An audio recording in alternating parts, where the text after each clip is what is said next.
another thing to add to the our Blink assessment was that during this, throughout the rehearsal process, we kept adding. I learned that every time we add something new, always have a new idea. Although to begin with, we didn't have many ideas, we were a bit stuck. But as we did improvisation, and as we did that improvisation product, it kind of opened up a gateway to more ideas.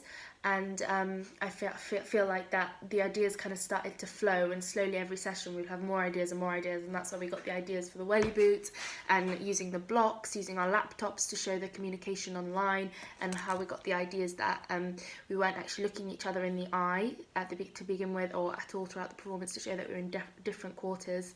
And also that at the beginning, when Keelan does his little part where he's like talking about the eyes, I'm like still like a marionette almost, to show that actually if I was frozen, that Jonah, what's going on in Jonah's mind, and he's kind of really obsessive, and that was just to show. And at the same time I expressed sort of like a fear and a look of shock, because if Sophie was to not know Jonah, she'd be creeped out by him.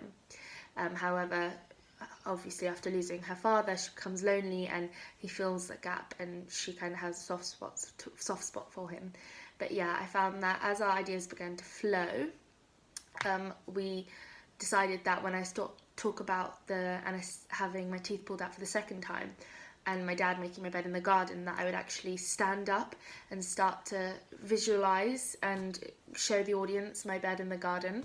I feel like this kind of like was one of the most emotional parts for Sophie, because she kind of opens up about something really heartfelt and emotional to her, and she's quite a shy person, and she doesn't really socialize with people, and she's quite reserved, and the only person who really understood her was her dad.